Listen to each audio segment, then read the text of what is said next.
Hey, welcome back to Evil's Comics. I'm Evil Mike, and I got another review for you. DC Comics. This is Wonder Woman issue number 781. It's written by Michael W. Conrad and Becky Cloonan. Artist is Marcio Takara, and then we got colors by Tamra Bonvillain, and then we got letters by Brosseau. I know I mispronounced some of those names. All apologies. I'm just bad with names. At the end of this review, I've been showing off the art. So if you're interested, at the very end of the review, I'll show you some of the art from the comic. I'm reading this digital, so I'm trying out new things, right? But currently in Wonder Woman, this is a brand new arc that they're starting. It's called Through a Glass Darkly, and it's still continuing on with where we left off from Wonder Woman, but she is back in the real world, and she's kind of just like, I mean, we saw her first time back on Earth. She was catching up with the Justice League and stuff like that, catching up with like Themyscira and kind of Wonder Woman-ish stuff, and now we're like in the beginning of this comic. It's basically we're now it's Diana. We're kind of settling into some of the stuff that she's been absent from her real life. So she said, it starts off and she is with one of her friends, Etta, and they're just having like a kind of lunch together, a lunch date or whatever, and they're talking, and eventually then she's kind of telling her about the story about her flipping through different afterlives and stuff after the events of Dark Knight's Death Metal and Infinite Frontier and everything that's gone on. So after they're kind of caught up during the conversation, she brings up that Dr. Psycho has recently released a book, and not only that, but it was actually a decent book that's been a very high seller, and as she's kind of telling this, she does kind of pull up like something on her phone showing, like a recent interview that Dr. Psycho did with, a news program or something like that, talking about his book and his popularity and stuff like that. Currently that was kind of one of the untied threads that we had during her Afterlife series was Dr. Psycho just, at the beginning of that arc, he was kind of messing with her, and then he kind of just bloop disappeared, and she still has not even figured out how he was in, because I think he was in like Valhalla, part of her flipping through the realities, but she's still trying to figure out how he was even there in the afterlife and stuff. So it kind of goes on to like, in the back of her mind kind of stuff. And she decides to go pay him a visit. She like directly flies over to supposedly where he's living, and like in the process he's trying to drive off.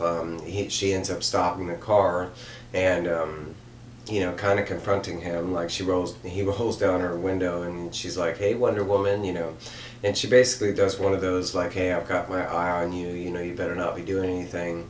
But he like literally threatens her and like basically like, I'm not hiding anything kind of thing, but if you're going to come at me, I'm not going to hold back kind of thing. And all of a sudden she gets like like she hears a commotion from a construction site that's nearby. So she leaves him as he's like throwing threats as she's leaving. But eventually she does fly over to the nearby construction site, and there's someone that's about to commit suicide. She flies up and tries to talk the guy down from the ledge, and come to find out it's someone that is under the control of Dr. Psycho, and he's just kind of relaying more of the threats on Wonder Woman, saying that if she continues on in the investigation into him, that it's more like this, like, hey, I'm just doing this with one guy, but could you imagine if I did this with all like 200 construction workers that are at this site? You can't, you could save this guy, but you wouldn't be able to save all of them. And eventually he does walk the guy off the ledge as he's saying that, where she has to save the guy, and the guy's still talking through Dr. Psycho and stuff like that. And eventually he does release control, and the guy kind of wakes up and freaks out because he's half falling off a building being saved by Wonder Woman. they kind of jumped the story a little bit, and she has somehow found out and located that Boston Brand, aka Deadman, has survived his trip from the afterlife. The last we saw him, he was almost it looked like he had been killed by the like god Janus, and with her god scraper weapon, and we have found out that it just like it did kind of kill him in a way, but not so much because he's already a ghost. And basically the guy that he works for like isn't done with him, so he just kind of like did a whole like 360 and came right back. And when she does locate him, he's kind of living in a recently deceased corpse of an individual. Like it's kind of like a wealthy rock star or something like that. But basically he's like, he'll be staying in that guy's body for the next like 2 or 3 weeks until the guy's body fully decomposes or whatever. She ends up talking him to, she brings up at the end of the series when she left Siegfried, from Valhalla, Siegfried did end up giving her his sword, and now she doesn't feel like comfortable with it, and she wants to take it back to like Siegfried's grave to honor like him and the sword and stuff like that. So that's kind of why she's seeking out Deadman. And Deadman does perform this ritual, and he does tell her that he has like the location of not like his grave or not his remains. It was like the last of his remains, like he's decayed that far, and it just might be like a piece of bone that's left of him or something like that. But basically he does tell her that he has located the area that is in, but he needs to get closer to that area, to get more precise on the location. So they basically like take off in a plane, and there's this conversation about why aren't we flying kind of thing, and Diana's like, look, there's been so much that's going on, I just want somebody else to take control for a little bit so I can sit and think kind of thing. And it's just them on the plane. It does jump over to Steve Trevor, and which would be her, for people who don't know Wonder Woman, but her main love interest. And during her conversation with Betty in the beginning of the book, or Betta or Betty, something like that, her friend, I'm bad with names, but and I have her name like right there. Excuse me. I was laughing. So it is brought up early on that she has not made contact with Steve Trevor, and they do flip over at this part of the story where like Steve Trevor is waking up, and all of a sudden he's getting called by Wonder Woman to come out to his balcony, and he's like, oh, it's about time, blah blah blah, I've missed you so much, I'm glad you're back, how come you haven't come and visit me, it feels like you're ignoring me, but I know you're busy kind of thing. And then like during all this, like the Wonder Woman is like flying to his balcony, and as it gets closer, we find out that it is not Wonder Woman at all. It's kind of like a bizarro looking version of it looks a lot like Janice, the threat that Wonder Woman herself just faced, but it's not Janice, because it's already been tied up, and I don't think she's coming back for a long time. No, this is like it's just kind of like let's say a bizarro version of Wonder Woman, but it does attack Steve, and eventually he does end up shooting her, and this is like the major difference, because the shot, like, it ends up like freezing her, like where she stops, and there is this massive hole where she does get shot, and she's dead. She doesn't move anymore past that, but like the whole, like, whatever it is kind of freezes and kind of like looks like it shatters. Hence, we're going back to the name of the arc, his shattered glass darkly kind of thing. Okay, so they hop back over to Wonder Woman and Deadman in the plane, and she's kind of looking out the window, and she gets like she kind of sees something outside the plane window, and Deadman kind of asks what's going on, and she says that she saw something, and she looks back out there, and as she looks out there, it's just a ton of like those bizarro looking Wonder Woman that are flying alongside the plane, and that's where this issue leaves off.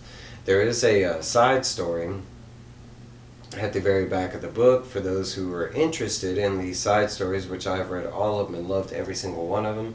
But this one specifically is called, and it's weird, it's The Road to the Trial of the Amazon, and this arc is called What Lies Beneath, Part 1. But it is basically kind of like something we've seen recently, but this is another set of the Amazonians, and they actually state where they are. They're in Bana Migdal. But it's basically another set of Amazonian lady warriors that are out there in the world. This is not the Mascaria, this is not the Brazilian Amazons, this is another sect.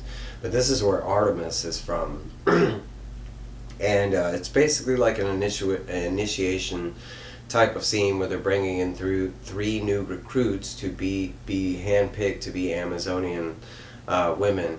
And these 3 women are, presented this, they tell them that they've been handpicked, why they've been handpicked, the struggles that they've gone through and why they will shine as Amazons, that kind of thing. And they are presented with weapons, and they are told that they are about to fight to the death to be accepted as an Amazon. Artemis is the one that brings them the weapons and sets them down, and she looks badass in all her, it's like this, kind of ceremonial garb. But the 3 women are told to basically go, and it's basically it's a club and 2 guns, and 2 of the girls reach for the guns and the other girl reaches for the club, and immediately the ceremony is stopped, and it is explained that the 2 that went for the guns are that they failed, and the one that grabbed the club is the one that succeeded. And it's explained why. It's because there was never, they don't condemn having to kill another sister to join the Amazons. And the 2 girls that picked up the guns, there was many reasons. One, it's been the death, the guns and bullets specifically have been the cause of death of millions of individuals, and specifically women, and domestic and foreign affairs, that kind of thing. And then the fact that they went for very lethal weapons from the get-go is why they failed. And the other girl, she grabbed a club, and they even asked her if she had planned to use it, and she did not. She didn't feel like she could have killed the other 2 girls, not knowing them or hating them or anything like that. So she is handpicked to be the next Amazonian. They're told that the 2 girls will be given this drink, and they won't remember anything from a certain period of time, basically wiping this experience from their memory, but still retaining who they were and this and that. It is explained that they will be given a small little bitty fortune, because they will be dropped off somewhere random, but it'll be enough where they can go and enjoy the rest of their life, kind of thing, is how it's explained. Which kind of sounds nice either way you look at it, right?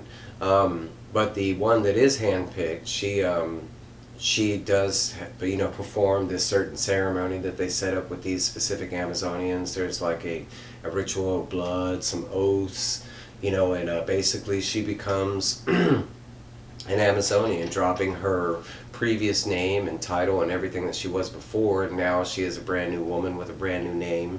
And basically at the end of this, where it finally ends is during the very ending of the ceremony where they're accepting her in as a new Amazonian.